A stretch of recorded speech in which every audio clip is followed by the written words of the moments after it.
machine is on the march again. Leicester Fan TV presents a variety of content like fan discussions, match analysis, and engaging with Leicester fans worldwide. We want your views live, thanks to our sponsors. Leicester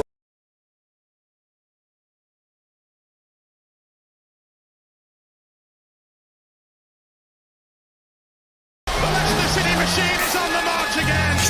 Leicester Fan TV presents a variety of content like fan discussions, match analysis, and engaging with Leicester fans worldwide. We want your views live, thanks to our sponsors: Everard's, Pucker Pies, Hologram, Take Me, Newbie & Co, and the Fox's Arms. Want to watch more content like this? Hit the like button.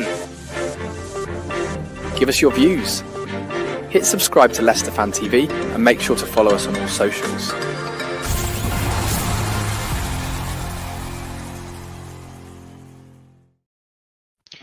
Hello, good evening. Welcome to Leicester Fan TV with the Fox's Focus Show. We're just discussing all things Leicester. I've got a different face with me tonight. I've got Jonno. Welcome, Jonno. You're muted, mate. You're muted. I was just saying thanks, Jonno. It's the Jonno tonight. We're both Jonno. It's the Jonno evening. The two Jonnos, yeah. The two Jonnos. Cool. So, bit of a interesting start to the season with a good win against, well, I'll say good win, a struggled win against Wednesday, a bit of a rough night last night against Huddersfield, and so what are your thoughts so far to the beginning of the season? Well, first of all, I just wanted to comment on the graphic at the beginning of the show. It said, we're out of the cup, thanks to our sponsors. Thanks to our sponsors, Tiger, Hologram, Pucker Pies, Take Me, Fox's Arms. I'm sure all of those sponsors wouldn't want to take responsibility for us being out of the cup. No, I mean, no. They were the wrong graphics. We had to change it quickly during the intro, so we're all good now. We're all good. I think we're out of the cup. No thanks to our, team, I suppose. Nothing to do with our sponsors. Sorry, no, silly. nothing to do with the sponsors. No, it was to do with rubbish performance. But I want to rewind back to Sunday, league open against Sheffield Wednesday at home. I just want to say, hats off to every single Sheffield Wednesday fan. What an amazing protest. And then when they walked out, massive shout out to every Leicester fan who applauded. And there was a few banners that we put up as well about their owner, which was absolutely amazing. I just hope they get rid of that poison as soon as possible and get an actual owner that cares. But massive honourable mention to their fans and players. But 100%. I was actually at the game on Sunday. That was our first match as season ticket holders. Me and Daniel were down there. Took my little one down there, and we aren't far away from SK1, which is where the banner was.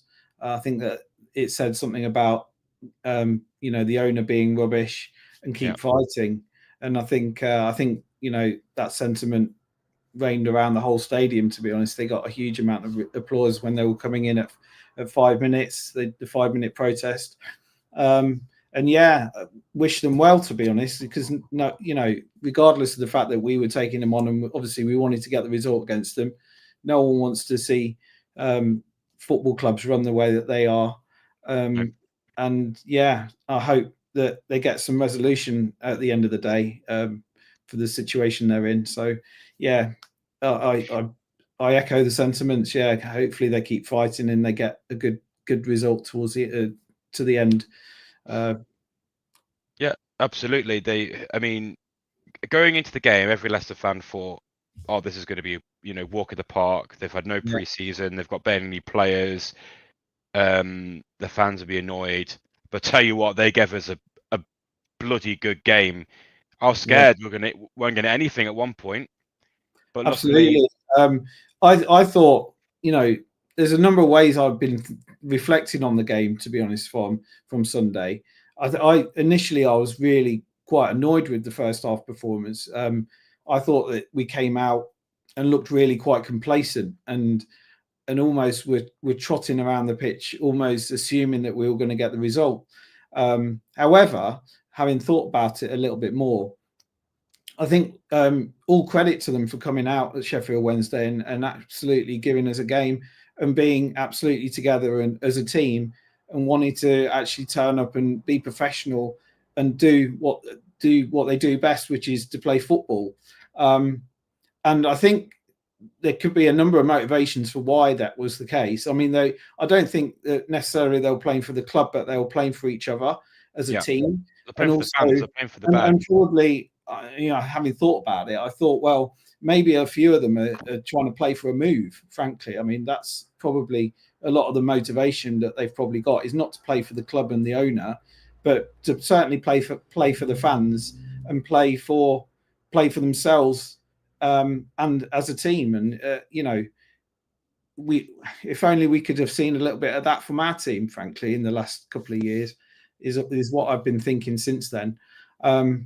So yeah, credit to them. They gave us a really good game, and it's touch and go whether we deserved to win after the first half performance. But I think the second half we did turn it around, to be fair, and we did. And they tired in the second half. They've had a rubbish pre-season, so it was inevitable that they were going to start tiring. And when the red card happened, I think at that point it was inevitable that we were going to go on and win. I think, but yeah, it was by no means easy, was it? It wasn't easy, and I don't think there was complacency in the team. I just think the players were shocked at how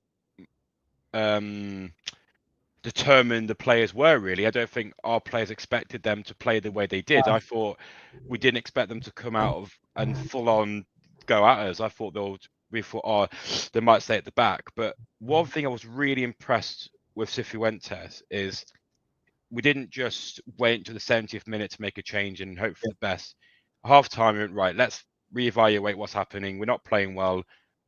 He identified the problem, which was Skip, replaced him with Winks, and immediately we looked 10 times better. And what I also liked was as soon as they got the red card, we didn't kind of like make the same subs. He brought McAteer and Daka on immediately.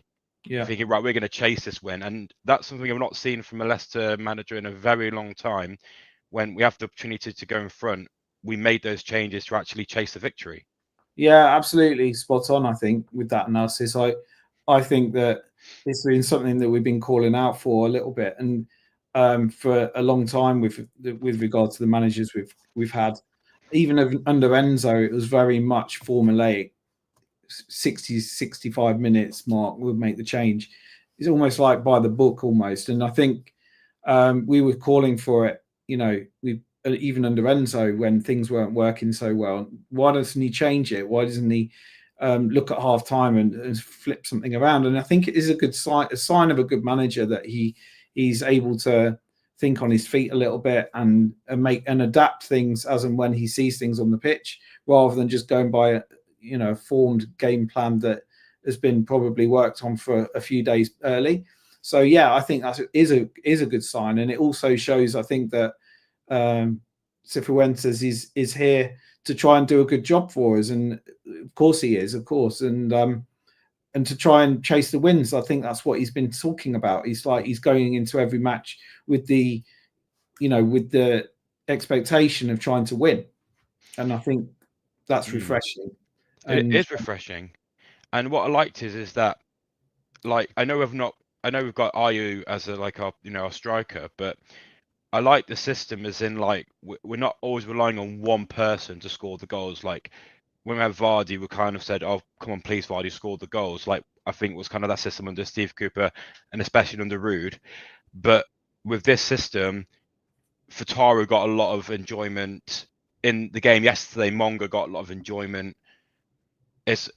And then the two goals came from centre halves, so it gives opportunity for different players to be involved and actually get us to points and the goals. And from a corner. I mean, I can't remember the last time we scored from a corner. I mean, I'm not the biggest stato in the world, but I know for years and years and years we've struggled with set pieces. So whether that's something he's worked on since he's been there, Marty, or whether that was just something that just came about. I don't know, Mm. but both goals came from set pieces, didn't they? Yeah. Hopefully we do start to see some improvements on the performance of the weekend, and we start to score from open play as well. But it's good to see that we've got set pieces. It seems that we've been working on them. Hopefully that's the case, and we score a few more from set pieces, because I think that has been sadly lacking as well over recent years. Definitely. But I think after a good kind of turnaround in the second half against Wednesday, going into the game yesterday, we kind of all felt, like against Huddersfield, they're League One. It might not be walking the park, but we'll get through. But they humbled us. I thought they put up a really, really good performance. Some absolute worldy goals from both teams. Hamza Chowdhury with that right foot in the top left corner. And I forgot the player's name, Huddersfield goal, but I was like thinking he's not going to shoot. He's not. Oh my god, he has shoot. Oh my god, it's in. Solarczyk never had I thought Solarczyk had a really good game, but there's no way any keeper would have saved that. Yeah, I mean, sadly, I didn't watch the game last night because I was working. No. But yeah, I've been listening to the chatter on the socials, and obviously on the chat that we've got here on the Leicester Fan TV as well, to hear some of the opinions of the performance. And by all accounts, it was pretty lackluster from our point of view. From the impression I got from some of the comments, and in a way, I reflected on that and thought it's a bit of a shame, really, when we're putting the likes of Will Alves in there and a few of the other youngsters. You're hoping that that it might be time for a few of these guys to actually step up and make a claim for the first team slots.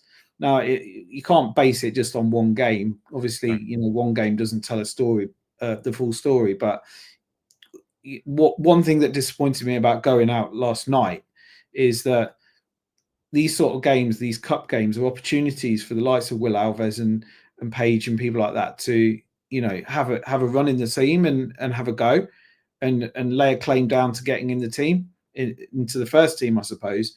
Yeah. And now we're out. We've sort of lost that opportunity to have those sort of games available to them. So in a way, that was one of the sort of disappointments that I saw after the result last night. All in all, I'm other than that, I'm not too disappointed about going out the cup. That's not the priority really for us this season. Right. However, I think, just based on what I just said, I think it was an opportunity for some of the younger guys and some of the academy guys to have a go in the team and lay a claim down. But they're going to have to try and do it a different way, I suppose, from now on. Well, we did see cameos from like Will Alves and players, and I did see there were quite a few youngsters playing. I thought Ben Nelson had a poor game. I reckon if that was the Premier League, he would have given away 3 or 4 penalties. Mm-hmm. If they went to VAR. But I agree, like, it's a good opportunity for young players to try and find their way, get into the team, because I think that was kind of a disappointment mine last season, is we didn't Ruud Nistelrooy's thing was like, it was really good at bringing youth players up in PSV and playing them, but that never happened. So this is their opportunity to play them, and again, they've lost that opportunity. But I think as this, as well as I think a lot of fans are realizing now that we beat Fiorentina, we beat Wednesday, we lost to Huddersfield. I think it's an eye opener to where we are in our development. We've basically hit restart on the club. In my eyes, we've done a start and reset. Like the club is now selling their deadwood players. We've got rid of Cody, we got rid of Ward, we're getting players like Ndidi, we're getting rid of players like that. It's going to take a long time for the club to turn around to the club we know it to be, and losing to teams like Huddersfield is going to happen. And I agree with you that the league is the priority. Yes, it was nice to get a good cup run in the FA Cup or the Carabao Cup, but I'd rather us not spend time going up to Sunderland and training for the next championship game. Yeah, no, it's a fair point. The league is the most important thing. Absolutely, it's all about trying to get straight back up, isn't it? So you know, bittersweet, I suppose, in terms of last night. It would have been nice to go through, keep the victories coming along, you know. But as you say, you know, the focus is on the league. So, you know, with that in mind, I think it's time that, for me, we get on the road to Preston and try to get all 3 points up there.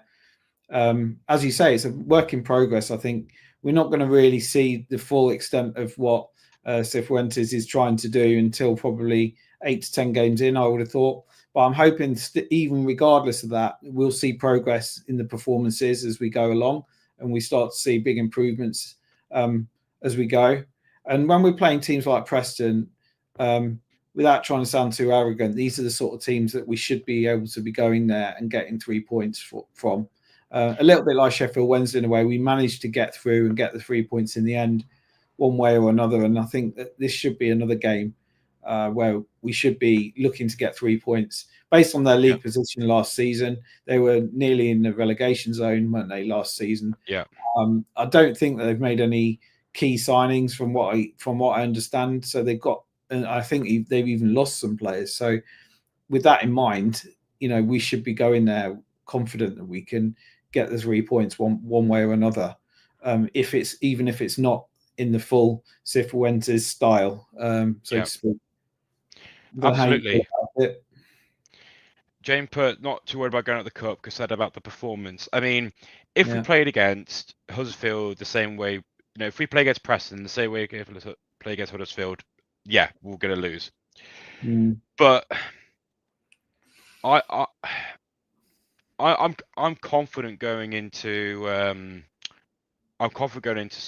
the weekend, because I think the tactics will be different. And don't forget, we didn't play our first lineup either. You know, we played all our youngsters. Fataru didn't play. Ayu Elkins came on late, so we were going to play our first team lineup from the beginning. So I'm hopefully going to see a better performance than even against Sheffield Wednesday. You know, we can't keep playing. I fed up of Leicester only being a 45-minute team. Even under Steve Cooper and even under Rude, and we're only 45-minute team. I wanted us to be a 90-minute team. Like, I think we'll get there. I think you're right, but I think we'll get there. I think from what I've heard from Cifuentes so far, he hasn't been. He's been brutally honest, I think, in some of the interviews, and really said that it's not the performance he's been looking for at all. Which again is really refreshing to hear. There's no mincing his words. He's saying, I want far better from this group of players, and it's basically reflecting a lot of what the fans have been saying, certainly for years and years before. But certainly this season at the championship level, we should be not necessarily bossing the league, but we should be able to be going to a majority of these teams and be able to give them a good game and hopefully walking away with the points. That would be my expectations of this season, and putting on a good performance eventually. Yeah, it was disappointing performance last night from what I gather, and it is disappointing to see the likes of some of the younger players being put in and then not necessarily grabbing their opportunities. There may be good reasons for that, but you know, that was one of the things that disappointed me last night, as I said, from what I saw from the result and what I've heard about the performance. I mean, Dave says, but it's Huddersfield reserve, we can't just say made changes, less reserves, should be Huddersfield reserves all day long. We should have not lost yesterday. You know, Hamza Chowdhury made a silly tackle, gave them a penalty. We should have defended better, even though they scored a worldie. He should have been in that position to shoot anyway. I'm not saying, like Huddersfield are the better team, they should have won. We definitely should have won. But I think as a club, we're going through a massive rebuild. I mean, I've never seen Leicester do a campaign where they're starting to have Leicester support groups coming in, having meetings with the club and talk about how they can improve the club. I've never seen that under the club before. I've never seen us being this prepared for a pre-season before. I've never seen us have like proper training sessions, look at being really fit at the beginning. I've never seen us sell loads and loads of players not just really good players, but deadwood players, and getting out of their contracts before we sign anyone. So this is a massive, massive rebuild we're doing, and it's going to take time for us, like you said, Jonno, for the performances to start being what we expect them to be. We're not going to see perfect performances for at least 10 games into the season. Yeah, I think the performance on Sunday was a little bit like blowing the cobwebs off, I suppose, after a bit of pre-season and still thinking about last season in terms of the way that we went down with a whimper. You know, there's still that legacy a little bit around the club and around the squad, I think, and it's about rebuilding the confidence of the squad at this level. There's no reason why we can't rebuild confidence and start getting, and that all comes from winning and playing well. There's no reason why these set of players can't do that at this level. They are a decent championship outfit, I believe, albeit not at Premier League level, of course, but it's all about building the confidence, I think, back up. A few new signings would be welcome, of course. Yeah. And, you talk about a rebuild, but we haven't signed anyone for this rebuild as yet. So I don't know really what the strategy is with regard to this rebuild, whether it's a focus on the academy lot and bringing them through and building a new team around what is coming out of the academy. That could be an exciting approach and an exciting new way forward that I think a lot of the fans would like to get behind. But is the quality there in the academy is still the question that is lurking. We've got, we've had some glimpses of some of the people coming out of the academy. I think there's some really good signs from Evans and Munga and Page in midfield. Will Alves is someone that we've talked about for such a long time. Yeah. I know he had such a nasty injury and he's come back from that. And again, I really want to see him push on and start making a claim to get into the team. Him in particular and Ben Nelson. All of these lads, I think it's time for them to step up. Maybe it's a bit early for a few of them, but yeah, it'd be really nice that during the season, as the season goes by, we can start seeing a few more of them sort of integrated into the team and actually making a stake for the first team place. And in the meantime, yeah, let's get rid of the stinkers that are still in the squad. Yeah. You talk about getting rid of the deadwood. There's so much deadwood. It's going to take a hell of a lot more chopping to get rid of what we need to be getting rid of. We're a forest at the moment. We need a massive deforestation to get us back. I mean, I think the club's going to do both. I think the club was open on us with Sheffield Wednesday saying, look, we're happy to have you on board. Just to let you know though, you can't sign anyone until we get rid of players. We've got rid of players, or some. We need to get rid of more. But I think the club's doing a really good job of adding in some key youth players that we, through the academy. For example, I've got my completely about Monga. Yeah, he's been unbelievable pre-season. He, played really well. He was one of the bright sparks against Huddersfield. Mm-hmm. So, like adding the players from the youth that are really good, and then by some more experienced players. I'm not saying 30-year-olds, but at least by some really good talent, spread it around the team. So you're not spending absolute fortunes basically rebuilding a new team like we did last time in the championship, but also doing a bit of both, using the academy and buying a few players. But we need to buy a few new players soon, like a striker, because the transfer is going to end soon. And I think with the current squad we've got right now, I don't think we're good enough to, especially if we're going to lose a few more players, to push on to a promotion. Yeah, I mean, the players that I'm really worried about losing are obviously El Kanous and Fatawu. There's a lot of chatter about those two going, and I think we might be able to afford to lose one of them. Can't lose both. But we can't lose both. And if it was my choice if we had to lose one, I'd probably say El Kanous would be the one that I'd probably say would be the one that I'd want to leave more than Fatawu. If we lose Fatawu, I said it to a friend of mine on the socials earlier today. If Fatawu went, it would be my season over. I think I'd be distraught if he left. Yeah.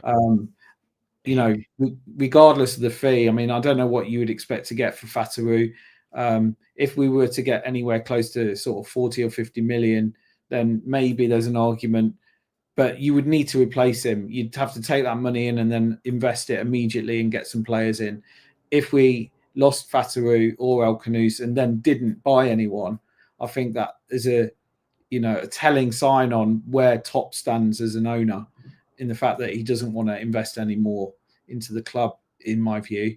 I don't know whether I'm right or wrong in saying that, but to me, it feels like that we've obviously got PSR issues and everything else, but we've made 30 million so far from selling the players that we have so far. Plus, we've got rid of a load of others that have left on free, so there's freeing up wages and whatnot there. I think it's time that I don't think we need much either. I think we just need a really good, solid leader in the middle of the park, a centre midfield player that would, probably complement Winks or Skip.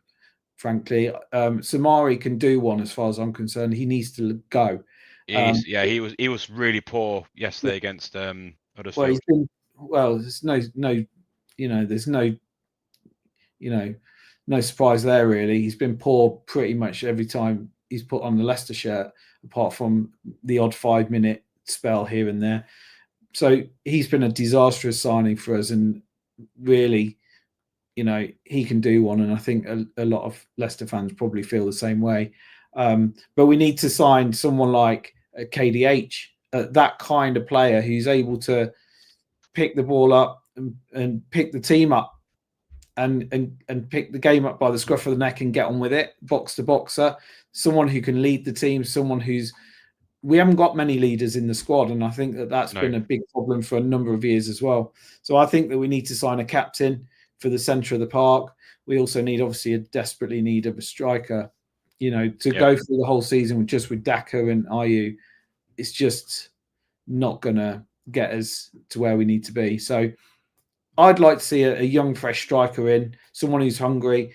That Kone guy that we were talking about for a few weeks looked to be the sort of mould of player that I'd like to see us signed. Someone who's young, who's scored a lot of goals in maybe a lower league, and it's looking for a step up and looking for an opportunity. And I think that he would have been an ideal signing, especially for about 3 or 4 million, which is what it was talking about. So I think I'm hoping that we haven't lost out on one there. Well, yeah, he's officially joined QPR. Has he actually joined now? Is he? Yeah, Wickham have announced them as saying Kone joins Queen's Park Rangers, but we need someone like that to come in. Well, we're coming towards the end of the show. Let's hear a score prediction going into Saturday.